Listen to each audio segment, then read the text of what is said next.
राज्याच्या राजकारणात पडद्यामागे काही घडतंय असा प्रश्न उपस्थित होतोय। कारण कालपासून राज्याच्या राजकारणामध्ये सह्याद्री अतिथीगृहावर गाठी भेटींना वेग आलेला आहे। सुनील तटकरे मुख्यमंत्री फडणवीसांच्या भेटीला गेलेले आहेत। आधी अजित पवार यांनी फडणवीसांची भेट घेतलेली होती आणि आता सुनील तटकरे हे देखील सह्याद्री अतिथीगृहावर पोहोचलेले आहेत। उपमुख्यमंत्री अजित पवारांनंतर आता सुनील तटकरे ही सह्याद्रीवर पोहोचल्यानं अनेक चर्चा सुरू झालेल्या आहेत। पडद्यामागे नेमकं काही सुरू आहे का अशी चर्चा देखील आता सुरू झालेली आहे।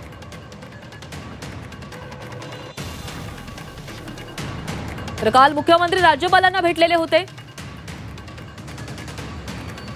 उपमुख्यमंत्री शिंदे यांची दिल्लीवारी सुरू आहे।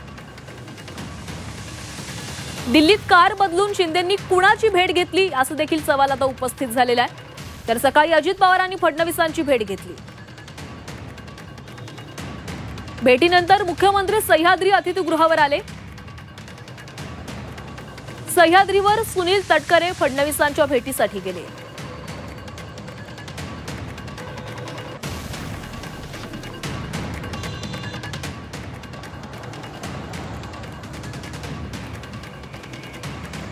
आणि या संदर्भात आपण अधिक बोलणार आहोत। आमचे प्रतिनिधी ओम देशमुख आपल्यासोबत जोडले गेलेले आहेत। ओम, राज्याच्या राजकारणामध्ये पडद्यामागे काही सुरू आहे का अशी चर्चा आहे। कारण एका बाजूला एकनाथ शिंदेंची दिल्लीवारी सुरू आहे, तर राज्यामध्ये मात्र फडणवीसांच्या भेटीगाठी वाढल्याचं दिसतंय। काय सुरू आहे सध्या?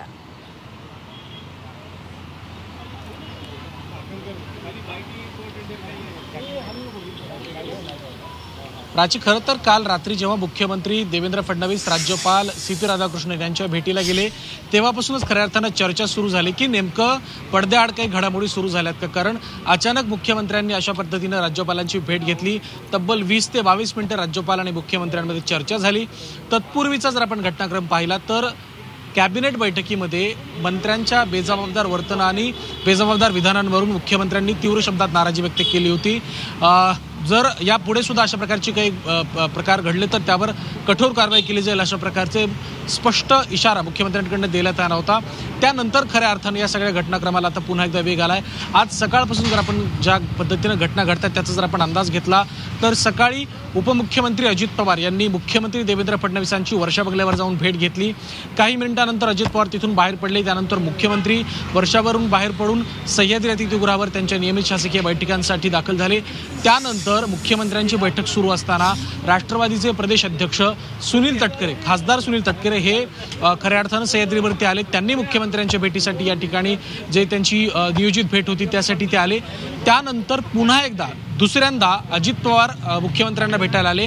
खरं तर हा सगळा घटनाक्रम सुरू असताना राष्ट्रवादीतल्या मंत्र्यांच्या संदर्भामध्ये किंवा मंत्रिमंडळातील एकंदर फेरबदलांच्या संदर्भामध्ये काही घडामोडी सुरू आहेत का याची आता प्रकर्षानं पुन्हा एकदा चर्चा सुरू झाली। आणि या सगळ्यामध्ये पुन्हा एक महत्त्वाची गोष्ट म्हणजे राष्ट्रवादीचे माजी मंत्री ज्यांना संतोष देशमुख हत्या प्रकरणामध्ये राजीनामा द्यावा लागला होता वाल्मिक कराडच्या सहभागामुळे, ते धनंजय मुंडे सुद्धा मागच्या दरवाजानं सह्याद्रीवरती दाखल झाले आणि त्यांनी सुद्धा मुख्यमंत्र्यांची आणि या सगळ्या नेत्यांची भेट घेतल्याचं कळते। आणि काही मिनिटांच्या या भेटीनंतर आता धनंजय मुंडे सुद्धा इथून बाहेर पडलेत।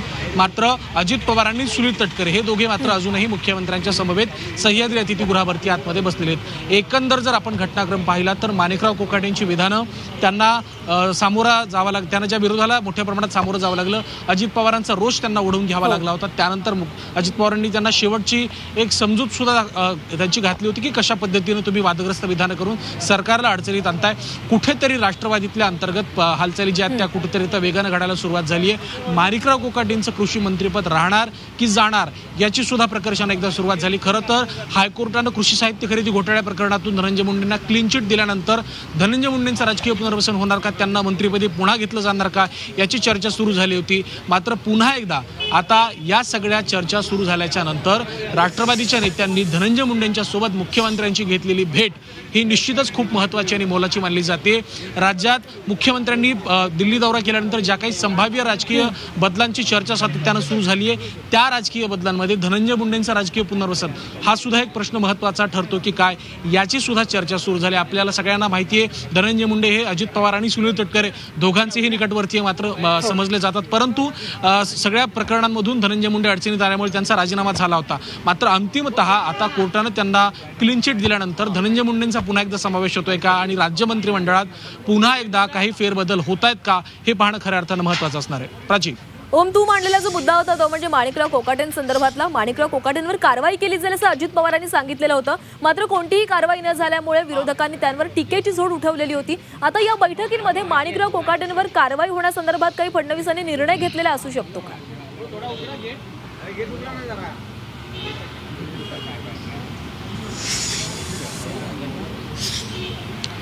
अगदीच बरोबर आहे. खरं तर ज्या वेळेला अजित पवारांनी त्यांची समजूत काढली आणि खरं तर अजित पवारांनी केवळ समजूत काढून माणिकराव कोकाटेंना अभय दिल्याची चर्चा सुरू झाली. आपण देखील या संदर्भात बातमी दाखवली होती की शब्दाचे पक्के असलेले अजित दादा कुठेतरी नरमाईची भूमिका घेत आहेत का, हा सातत्यानं जो एक चर्चेचा विषय बनला होता त्यावर सातत्यानं बातम्या आल्या होत्या. त्यामुळे कुठेतरी दादा या प्रकरणावरून आता काही निर्णय घेण्याच्या तयारीत आहेत का, किंवा त्यांनी या सगळ्या संदर्भातला जो काही त्यांचं म्हणणं आहे, त्यांची भूमिका आहे ती राज्य मंत्रिमंडळाचे प्रमुख असलेल्या मुख्यमंत्र्यांपर्यंत पोहोचवली आहे का, आणि जर ती पोहोचवली गेली असेल तर माणिकराव कोकाटेंच्या संदर्भात काही निर्णय होतोय का हे देखील पाहावं लागणार आहे.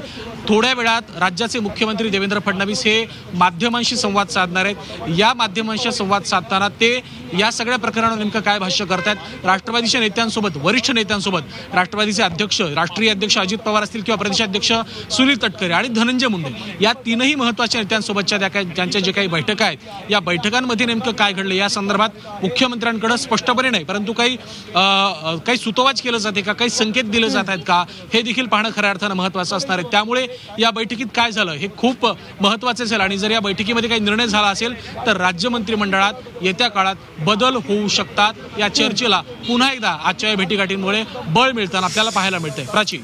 नक्कीच ओम, धन्यवाद तुम्ही दिलेल्या सविस्तर माहितीसाठी. तर आता पाहावं लागणार राज्याच्या राजकारणामध्ये काही अनेक घडामोडी घडतात का याकडे साऱ्यांचंच लक्ष लागलेलं आहे.